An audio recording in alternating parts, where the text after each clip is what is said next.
Bonjour, très heureux de vous retrouver dans cette nouvelle vidéo. Aujourd'hui on voit une Ferrari au crayon de couleur aquarellable. C'est une première pour moi, on se retrouve après le générique.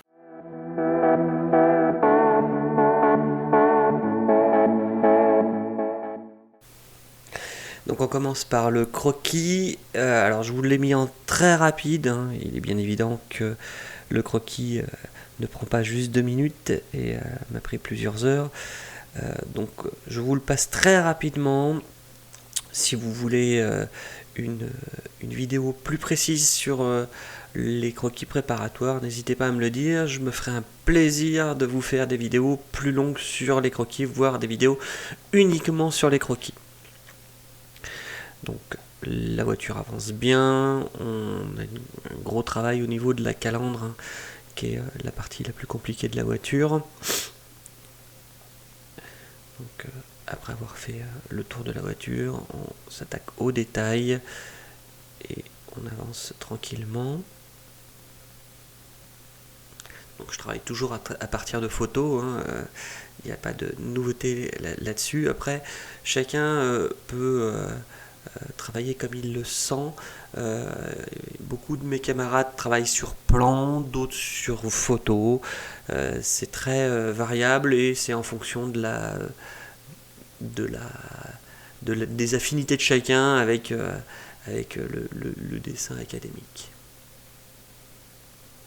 Donc je fais tous les noirs au crayon de papier aquarellable afin d'avoir des noirs profonds. Donc après c'est un choix. Je suis plutôt parti sur ce type de crayon plutôt que le crayon de couleur aquarellable noir. Après voilà, c'est un choix personnel. Les noirs sont très profonds également, vous obtiendrez des résultats très bons également avec les crayons de couleur aquarellable noir.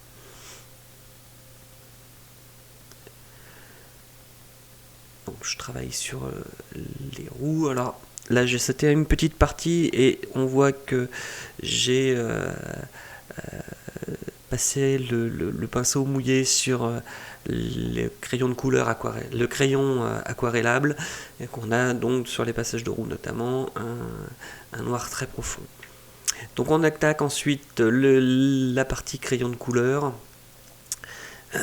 avec quelques retours sur du crayon noir aquarellable, et donc on part sur la mise en couleur. Donc on a fait le bas de caisse en rouge Ferrari et on attaque l'avant de la voiture qui est bleu, donc avec un travail sur les ombres et sur les reflets notamment, donc en partant du plus clair vers le plus foncé et en passant après au pinceau pour avoir quelque chose d'homogène qui se rapproche de l'aquarelle. Donc la partie jaune, donc là encore du plus clair vers le plus foncé, et le rouge toujours de la même manière.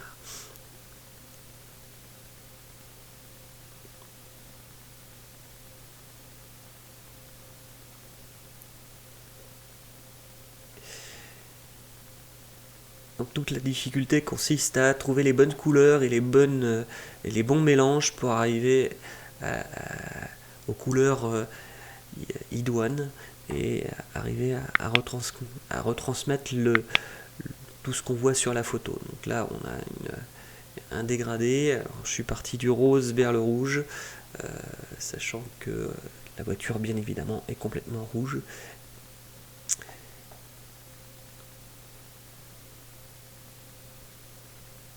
Un petit coup de pinceau pour avoir quelque chose de très propre. Donc certains feront le passage au crayon de couleur sur l'ensemble de la voiture avant d'attaquer le passage à l'eau.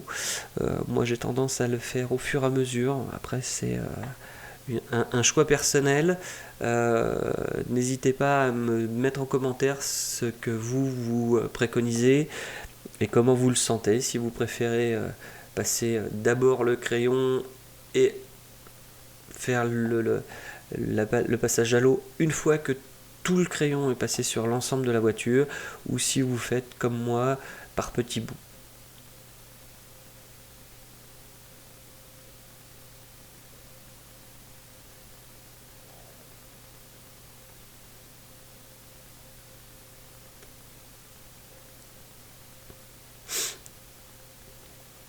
Donc j'utilise aussi beaucoup la gomme, hein, même si il faut faire des, des réserves pour garder le plus de blanc possible.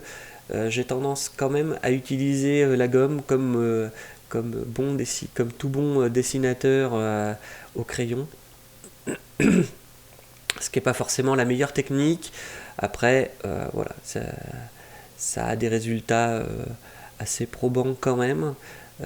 J'utilise également, on le verra après, beaucoup de stylos blancs pour refaire des réaux de blanc.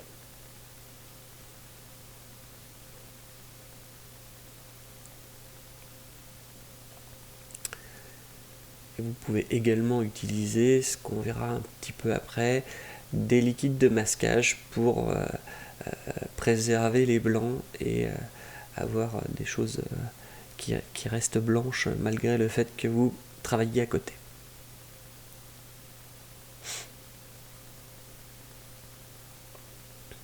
Donc voilà, un petit peu de crayon blanc. On verra après que j'ai d'autres stylos avec des encres blanches. Donc là, on va travailler le numéro 600 sur le capot de la voiture. Voilà, en passant bien autour. Et on va voir que voilà, je le masque au liquide de masquage afin de pouvoir passer l'eau sur le crayon autour sans risquer de dépasser et de ruiner mon travail.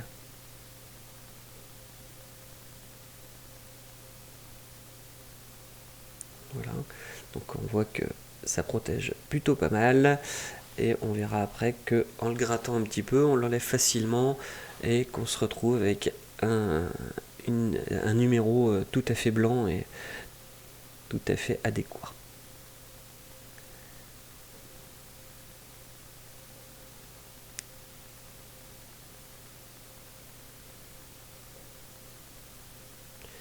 Donc après le masquage, vous pouvez le garder jusqu'à la fin pour éviter toute trace et tout débordement, y compris quand vous avez la main sur le dessin, vous pouvez faire quelques taches sur le blanc. Donc le mieux c'est de le garder le plus longtemps possible, même si c'est vrai que ça démange fortement pour pouvoir voir ce que ça donne. Ça démange fortement de l'enlever, on est bien d'accord.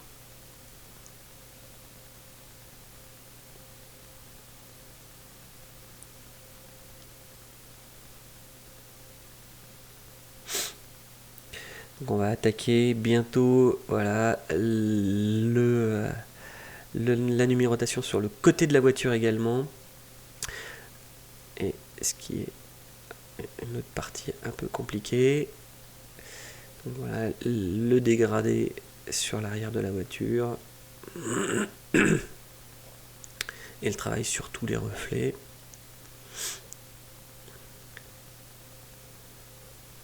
Le haut de la carrosserie.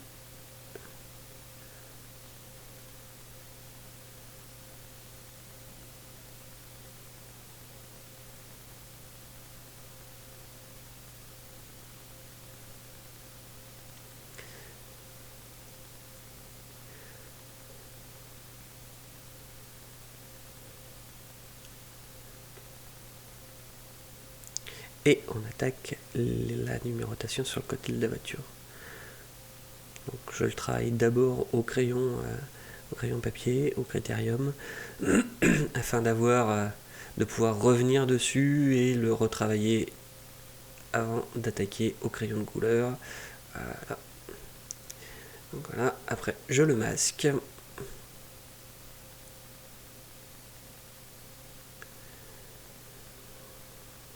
Pour pouvoir travailler efficacement mon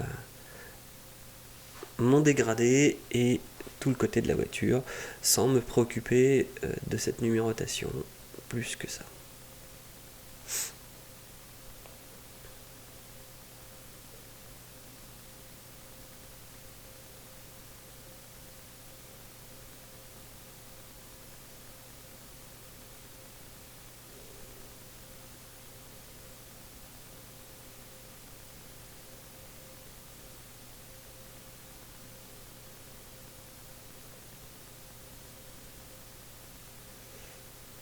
Donc je repasse aussi au crayon de couleur pour densifier les couleurs au fur et à mesure, hein, au même titre que sur un dessin au crayon à papier. On repasse régulièrement sur toutes les parties un peu plus sombres pour densifier le rendu. Là on repasse de la couleur et de l'eau afin de densifier un petit peu et d'avoir des couleurs le plus éclatantes possible.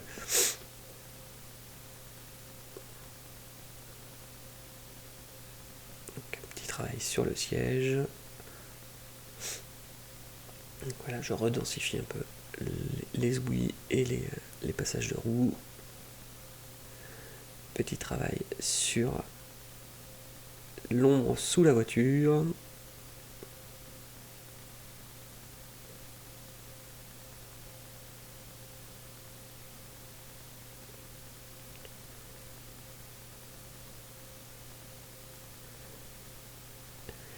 Et on attaque le travail des roues, donc là avec un crayon à encre blanche qui me permet de travailler les rayons de la roue, ce qui serait beaucoup plus compliqué en faisant des réserves. Alors je suis désolé, j'ai la tête qui passe un peu devant.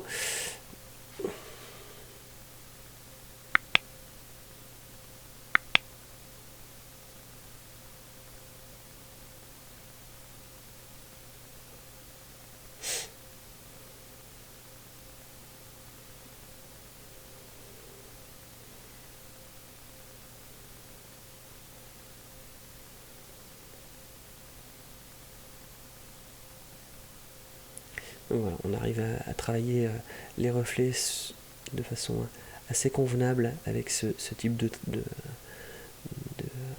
d'outils. Ce sont des outils que je vous ai présentés dans la vidéo de matériel que vous pouvez aller voir, je vous la mettrai en lien.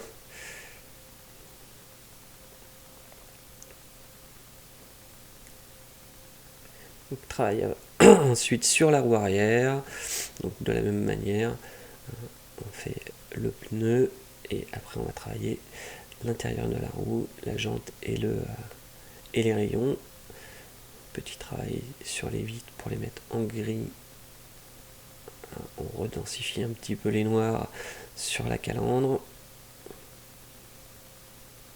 le rétroviseur.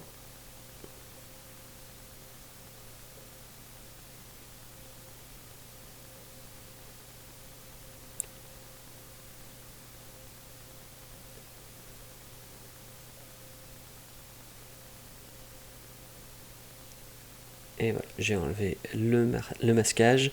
Donc on voit qu'on a bien un beau 600 tout blanc.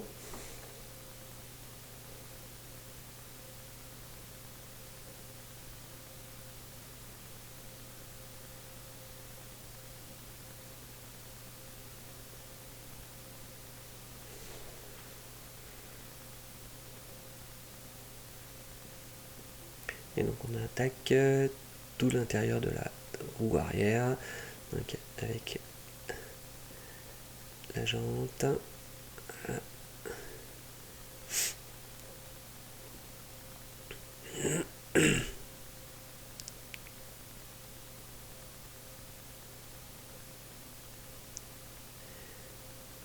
On retravaille le pneu.